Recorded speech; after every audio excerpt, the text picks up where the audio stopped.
Bah alors Mathéo, tu vas pas te laisser intimider par la nuit. Je vais te donner les conseils qui vont bien pour aller courir la nuit et tu verras, tu auras très envie d'aller courir.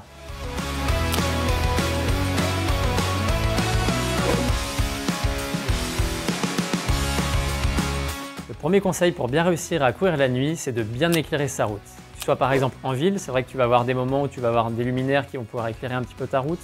Par contre, si tu es dans un parc ou sur une piste cyclable, tu vas avoir des moments qui sont plus sombres. Donc c'est important de bien éclairer ta route avec une frontale. On va y revenir après sur quelle frontale tu dois prendre.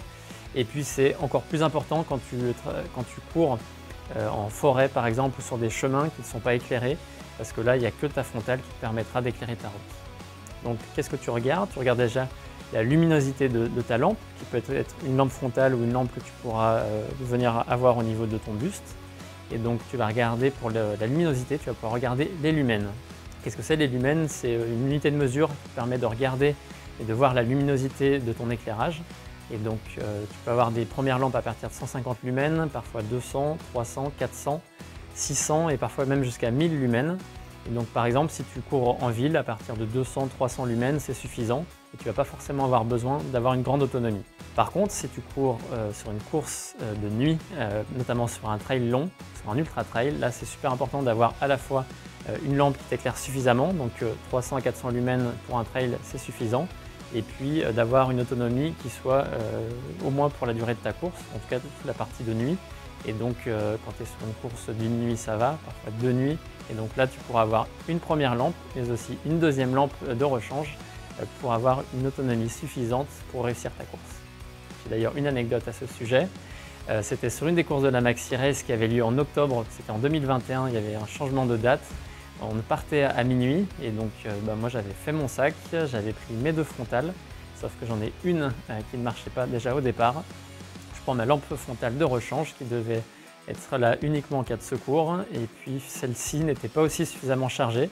Je pense qu'il y a dû y avoir un souci, il faisait froid donc mes lampes avaient dû se décharger avant le départ et donc au bout de 45 minutes je me retrouve nuit noire à minuit 45 et je me dis que ma course elle est terminée. Heureusement, j'avais un pote, Mathieu, qui me prête sa lampe frontale, qui m'a reconnu à la dernière minute parce que lui aussi éclairait, mais qu'on ne reconnaît quand même pas bien le profil des coureurs. Et donc à ce moment-là, Mathieu m'a prêté sa lampe frontale et a sauvé ma course.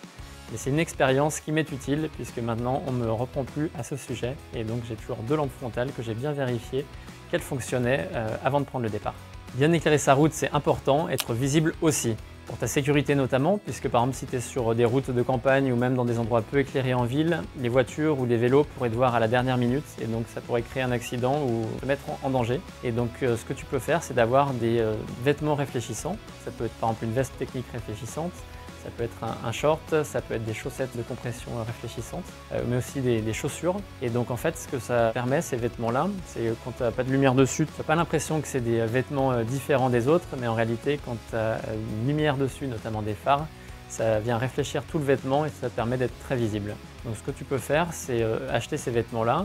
Après, si tu n'as pas forcément les moyens ou l'envie d'investir dans ces vêtements-là parce que tu cours pas suffisamment longtemps ou souvent la nuit, tu peux aussi avoir des bandeaux ou des bracelets réfléchissants. C'est par exemple distribué parfois sur des courses de nuit. Tu peux les mettre autour du bras et autour d'une jambe par exemple et ça te permet d'être très visible par les voitures et par les différentes personnes autour de toi.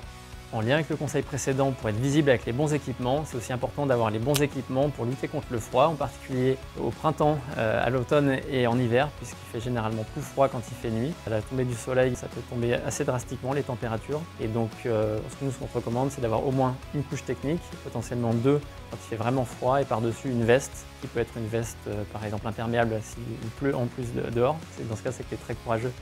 Non seulement tu vas courir de nuit, mais qu'en plus tu y vas avec la pluie. Donc prends ces vêtements-là, c'est important. Si tu veux aussi, tu peux prendre une ceinture pour pouvoir caser une couverture de survie, simplement puisque par exemple si tu vas sur des chemins de trail et que par exemple tu tombes et que tu te fais mal à une cheville, tu peux pas te relever tout de suite ou tu vas mettre plus de temps que prévu, cette couverture de survie permettra de garder de la chaleur, ça te coûte rien, ça prend pas de place, donc on te recommande de l'avoir avec toi quand tu pars en forêt ou en nature la nuit. Enfin, planifie bien ton itinéraire pour plusieurs raisons, déjà en termes de sécurité, par exemple si tu es en nature et que tu connais pas bien le parcours, peut-être qu'il y a des falaises ou des endroits dangereux que tu pourrais ne pas avoir repéré, donc regarde bien en amont. Puis d'ailleurs, même si tu connais le parcours de jour, c'est parfois très différent la nuit, donc repère bien, visualise bien ces passages-là. Ce que tu peux faire, c'est aussi avoir ton téléphone portable avec toi, parce que si tu te perds, c'est aussi intéressant d'avoir ton signal GPS, ou en tout cas peut-être aussi ta montre, si tu as une montre dernier cri qui possède la cartographie. Donc ça, c'est intéressant d'avoir ce téléphone avec toi au cas où. Et puis, par exemple, si tu es en ville, malheureusement, il y a des endroits où qui ne sont pas toujours très sécurisés pour courir en ville, peut-être même encore plus quand on est une femme, malheureusement. Et donc, ce qu'on peut faire, c'est d'avoir son téléphone avec soi en termes de sécurité, mais aussi encore comme finalement quand on est en nature, si on se perd, c'est intéressant de l'avoir pour pouvoir retrouver son chemin. Je te remercie pour ton écoute, j'espère que ça te sera utile pour aller courir la nuit. En tout cas, ce qu'il y a d'intéressant pour aller courir la nuit, c'est que tes sensations sont un peu différentes. Donc moi, j'aime bien aller courir la nuit, même si c'est vrai que parfois c'est frustrant, on a l'impression d'aller vite parce qu'on a un champ de visibilité qui est plus réduit. En fait, on va pas si vite que ça la nuit, donc c'est important de s'habituer à courir la nuit, surtout si on veut faire des compétitions. Si toi aussi tu as des anecdotes en course ou à l'entraînement de nuit, n'hésite pas à nous les partager en commentaire. Et puis si tu veux d'autres conseils dans un tas d'autres situations pour progresser en course à pied, abonne-toi à la chaîne YouTube Run Motion Coach et je te dis à très vite.